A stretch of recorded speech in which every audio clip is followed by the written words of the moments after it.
I was perusing Twitter, right? I wake up in the morning. I check my phone. What's going on the phone? Let's look at Twitter, right? And now I open my Twitter app, and what do I see? I see a bunch of people I follow talking about this. So this is a bizarre opinion piece in the Sydney Morning Herald, an Australian newspaper. And this is like some really bizarre stuff, right? Obviously, as you can tell, this has to do with trans children. And so a parent decided, right, to write an article in a popular newspaper that was basically a hate page against their own child. They resent the fact that their child is trans, and they want to vent and hate their child in anonymity, right? In anonymity. Now, imagine, right? Imagine, like, you are 15 years old and you're a trans person, right? And you, maybe a couple years down the line, or maybe like this goes viral enough and you see it and you can recognize some of the, like, you know, like, imagine, you find out your parent wrote something like this. And I'm going to go through this whole thing and kind of tear it apart here. But like, Jesus Christ, I would, if I were in this situation, now again, I have said before, half of my family resents the fact that I am transgender. I've been excommunicated from half of my family. When my mother died, right, the rest of her side of my family decided to excommunicate me because they thought I was gross and a freak. Okay, and I want that to be understood. Now, for the rest of my life, unless, they give me an apology and give me like maybe thousands of dollars in damages or whatever for their bad behavior, I, for the rest of my life, will despise those people. If those people in my family were to die, I would not feel bad. I would not feel neutral. I would celebrate, because to me, they are garbage. To me, they are useless. Now, again, if I found out that one of the people in my family was too much of a beta, individual, too cowardly, right, to say these things directly to me, and if I found out that they were writing something like this online, I would only feel more anger and distress, right? Especially if I were a kid. Imagine your parents, they're supposed to be out there to protect you. Their job is to protect you, and they're using you to spread hate online and to spread hatred all over the planet. Because again, I live in the United States and I'm seeing this. It's all over the internet now. This person is using their child to project hatred and disgust. And I want that to be understood. So, early last year, my teenage daughter told me she was trans and wished to transition to being male. So, already out the gate here. Already out the fucking gate here, right? The very first motherfucking sentence in this goddamn op-ed is misgendering this person's own child.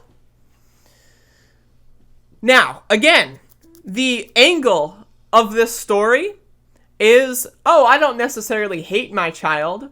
I don't hate my kid. I just wish my kid had, more verification checks or something. Which, you know what? That's a concern I can kind of understand, right? Just as far as medicine in general, I think we should expand that, not just from transgender kids, but there's a lot of kids being, put on a lot of brain-altering substances and drugs, like antidepressants. Why would you prescribe a 9-year-old antidepressants that completely change the way that their brain functions for the rest of their lives, right? I can understand being concerned about how, the medical companies are treating children, but these people aren't concerned on anything except for trans people. Why? Because they hate trans people. This parent hates their child, and they resent the fact that their child is who they are. Now, they might not realize that they hate their child, but I guarantee you, if their child were to find this, they would excommunicate them in preparation and in a defensive mechanism, because these people are not worth it to be in your life. It has been a roller coaster ride ever since. His father and I want to support him in making the right choices for himself, but what has happened so far has been very troubling. I am not a conservative. In fact, I despise most of the items on the right-wing wish list, but I believe that it is too easy to get medical treatment for children to change gender. Like, what does that mean? Like, I am not a conservative, so I don't hate black people or Jewish people. I only hate the trans people. What? What? As far as I'm concerned, if you hate any protected group, you're a conservative. There is no if, and, or but. You are conserving your socially puritanical culture is what you're doing. Oh, no, you got it all wrong. I only hate the Jews, not the blacks. Well, what? Oh, no. I just hate the Muslims. The blacks are fine. What? That makes you a conservative, right? Like, that is, like, I just don't, like, what is this? It's bizarre to me. It's bizarre. But again, these are the kinds of people. This person decided to write a public opinion piece. Instead of just keeping their hatred to themselves, they decided to embarrass their child in front of the world. Again, it's not hard for a child to find this stuff out. It's not. Like, again, kids are getting more adept at using the internet than people of these generations are that are writing this kind of bullshit, right? So I'm just throwing that out there. In our experiences with healthcare professionals in this field, it seems the current approach is to assume that all patients are genuinely transgender, and the only path for them is to physically transition. There does not seem to be any real consideration that the child may be experiencing a number of other psychological factors that may lead them to declare themselves transgender. Now, this is concern trolling. Is there anything that, like, are these people saying, oh no, my kid's just depressed? Oh no, my kid's just got an anxiety disorder. All right, well, if that's the case, well, step one, you need to get them help for those things. Step two, you need to identify and prove scientifically what the link is between those things that would cause someone being transgender. You would need to develop causation in a scientific fashion on those things, but they don't. They won't even try. They won't even pretend that they have. They just say, well, it couldn't be that they're trans. It must be something else. It must be. Well, in order for that to be the case, why don't you become a scientist? And why don't you become a psychologist? Why don't you study this field to see what creates trans people in your mind? Why don't you do that? They won't do that because to them, it's not worth it. They just want their blind hatred. They're not interested in the facts. They're not interested in what actually helps their child. All they're interested is trying to promote their dogma and try to hate their child in secrecy because they're afraid that they will be hurt by their kid if their kid tries to excommunicate them when they become an adult. They're afraid. They don't want their kid to hate them, but they want the freedom to hate their kid. Think about that. This kind of idea seems to be kryptonite in the current discussion about transgenderism. However, this is not a simple medical issue that is easily diagnosed and easily understood. We are actually talking about emotions and psychology, and a very turbulent and vulnerable time in the development of human being from child to adult. Now, I have a question. Do you feed your child sugar? Do you give your kid fruit juice? If the answer is yes, then shut the fuck up. If a child is exposed to sugar on a regular basis before the age of 5, they will be addicted to sugar for the rest of their lives. If you give your child orange juice every day, you are doing more damage to your kid than being trans could ever even dream of doing. If you are mistreating your child in any fashion when it comes to diet, you are abusing your child. But is she going to think about that? Nah, not at all. Again, there's a bunch of instances of children and teenagers being prescribed with antidepressants, anti-anxiety medication, right? Why is that? Now, again, if you had these concerns about trans people, why don't you have concerns about that? Brain-altering chemicals? Why is that okay, but being trans is not? Now, again, personally, I think if a child genuinely does need certain medications, they should be able to get them. Now, But I also think if a child is trans, they should also be able to get medical interference and help. Because if someone genuinely needs help, they should be able to get it, right? So, but I'm not going to draw a line in the sand and say, oh, no. It's only for the trans people that you have to do these like panels of oversight, right? Antidepressants for children? Fuck it. Whatever. Who cares? And that's what these people think. Sugar for my 3-year-old? Fuck it. Who cares? My kid will be addicted to a toxic chemical for the rest of their lives? As long as they aren't trans. This kind of ideas... Oh, wait, I already read that. My son showed absolutely no sign of being unhappy with his gender until his early teens. Until then, he played with girls' toys and had only female friends. He had lots of males around her in our extended family, so there was never any time that he did not have access to boys' toys or boys to play with, but never showed any interest at all. His father and I wonder if he is moving into a world that he truly understands. Now again, I'm going to give my own personal experience. I did not know I was trans when I was 8 years old, but I did know that I would have heavily preferred being a woman when I was 8 years old. Now, did I show signs of that? No. Why? Because I thought that if I did, I would be sent to a Looney Tune facility. I was scared. Right, so for a parent to say, my kid doesn't show signs of being trans, that is to say, 1, they don't pay attention, they don't care. 2, they haven't studied what the early signs are and don't care. And 3, they have probably made their kid afraid to be themselves and express themselves, which is evident given this op-ed. So, in other words, that doesn't mean anything, and it's bullshit. We know that in the past, transgenderism was rare and barely understood. With a lot of stigma and little agreement on treatment, trans people often battled to be heard, to seek treatment, and to be accepted. Okay, now maybe, again, when I was 8 years old, I knew I wanted to be a woman. Now, when I was 8 years old, did I know what transgenderism was?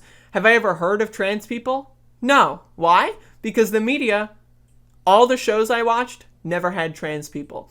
All the news I watched never had trans people. My extended family, no trans people. So I didn't know what the concept of trans people was. The first time I had ever heard of a trans person was being the butt of a joke, was being mocked on a police show. Yeah, a show where police are supposed to protect people. They mocked someone, called them a drag queen, and dropped their case. My mom used to watch a lot of cop shows. So that was the first time I had ever even thought of the concept of being transgender. And it was in a police show where they were mocking them and making fun of them. So if you wonder why transgenderism is rare, again, basic research. Basic fucking research. But now, everything has changed. Trans rights are front and center of many political discussions. Transgenderism is a topic that infuses plenty of youth culture. There are transgender celebrities who have identified themselves and even completed the change. Now again, what is completed the change? What does that mean? Completing? Another term for this is, have you fully transitioned? I get asked that all the time. Right? You know, I can't tell you how many fucking times I get horny dudes in my DMs that like, oh, you're hot. And then I tell them I'm trans at some point when they ask to see my pussy or something.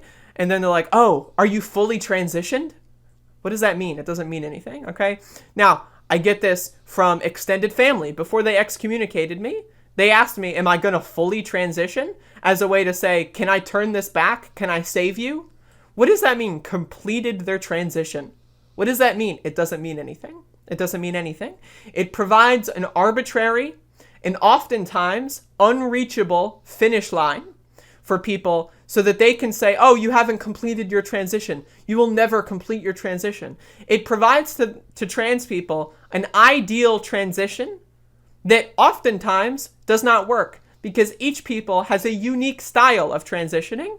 There is no such thing as fully transitioning. There is no such thing as completing your transition. It is a multi-step process. Now, after 10 years, right, of being on hormones, having multiple surgeries, and finally being content with how you look, can you say that you completed your transition? Sure, right? But that is for you and you alone. That is for you and you alone to make that conclusion on. That is not for any cis person to judge. That is not for any cis person to claim. That is not their worldview. That is not their prerogative, rather. That is in you and your grasp alone. It is everywhere in our current consciousness.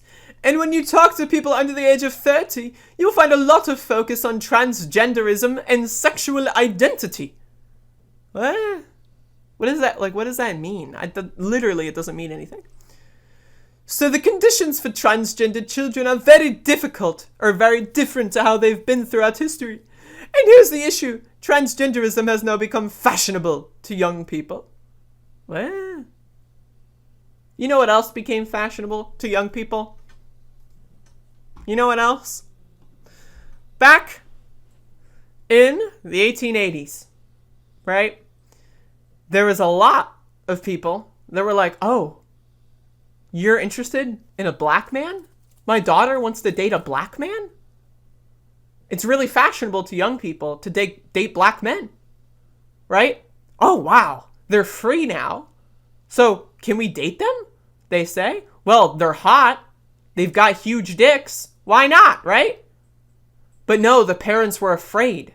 Well, now there's a crusade of young people that didn't know that they used to be our property. They used to be our property, and now our children want to date them? Unbelievable. It's so fashionable. Oh, my daughter brought home a black man to be fashionable. That's the same argumentation. The same argumentation.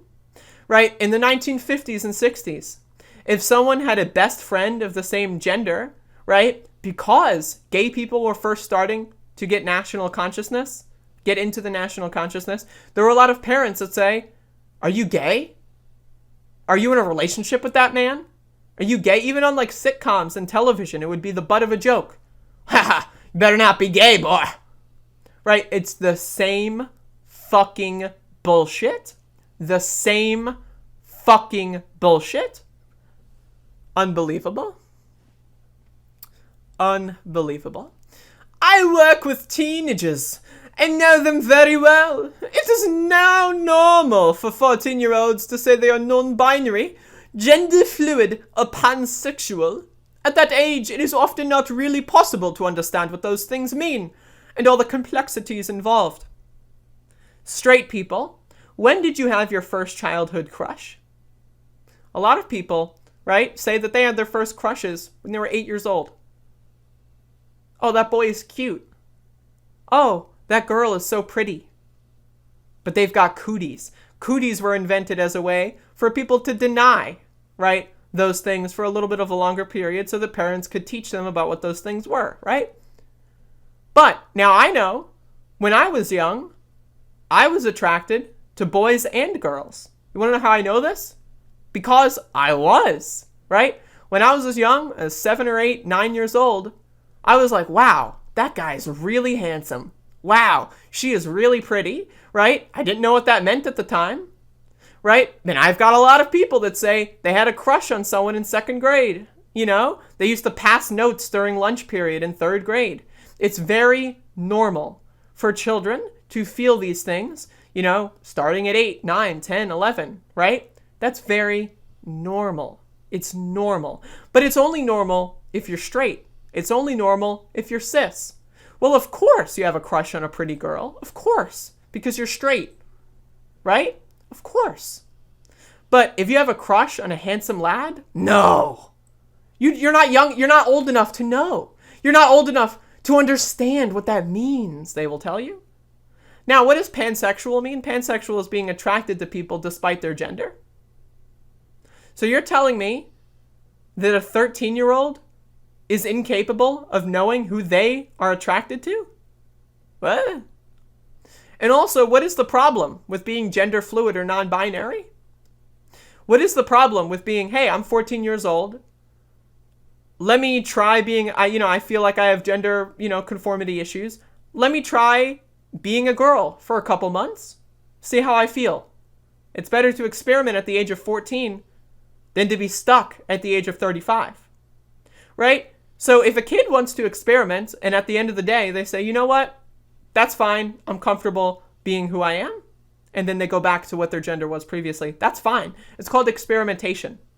It's called making sure. It's called a scientific experiment. That's what that is.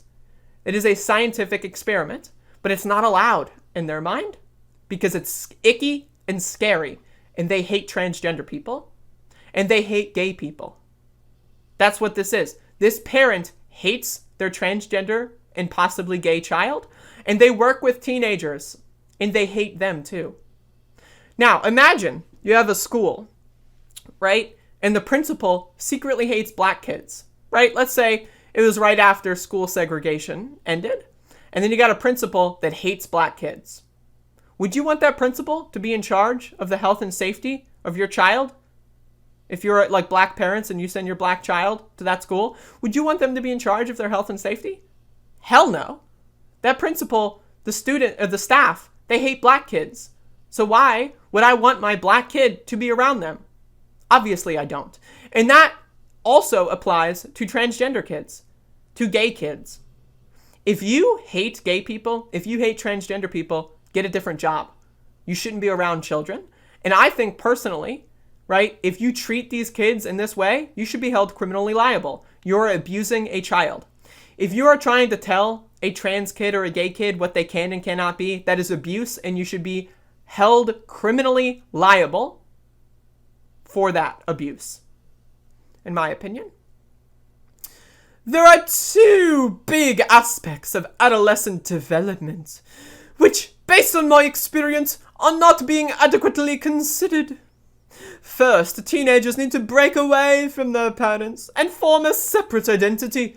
Part of that is developing their own unique culture that adults can't possibly be the part of. Unless they're trans, of course. Then I have to be a part of it. Right? My kid's allowed to have like metal band posters on their wall. That's fine. They're expressing themselves. But if they wear nail polish, whoa! Whoa. I gotta write an op-ed. There's an enormous amount of pressure to agree, whether it's being told that your child is at high risk of suicide or that you are harming your child and suppressing their identity. What? This is normal. There have been beatniks, hippies, punks, goths, emo, and many other groups of young people who have embraced to shut out the older generation. Previously, teenagers joined their hair, wore short skirts, rejected materialism, got tattoos and piercings, took drugs, and listened to their own versions of rock and roll. God, I don't know if I can get through to the end of this. Jesus Christ. The writer is anonymous to protect the identity of her child. No, that's not true. That's not true. The writer is anonymous because they don't want their kid to know that they secretly hate them. I don't know if I can read the rest of this. This is bonkers. But either way, absolute bullshit. Absolute bullshit, right? You have no jurisdiction whatsoever in how someone else identifies. None at all. You have no, petitioning ability. You have no, persuasive ability. You have no, purview of change in any capacity. If you don't accept someone's identity, then you are the one with the problem. And whoever this parent is, I hope to God that they get over this for the sake of their child. But I also hope that that child knows who their parents really are. It will hurt, but it's better to hurt now than to hurt later. It's better to know that now than it is to know that later, right?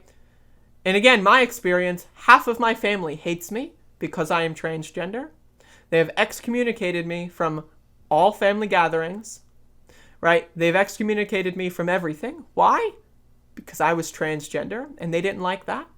And I am way happier knowing that they openly hate me than I would be like at a party or family gathering or a wedding or something.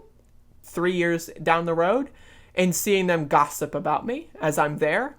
I would rather they gossip about me while I'm not there, because then I don't give a fuck. I know where the lines are, and I know who they are. I hate two-faced motherfuckers, like this person who wrote this piece of garbage. So, I don't know. I want to do more trans stuff because I think it's important. But yeah, that's my show for today. Hopefully everyone appreciated it. Thank you for listening, and etc. And then also,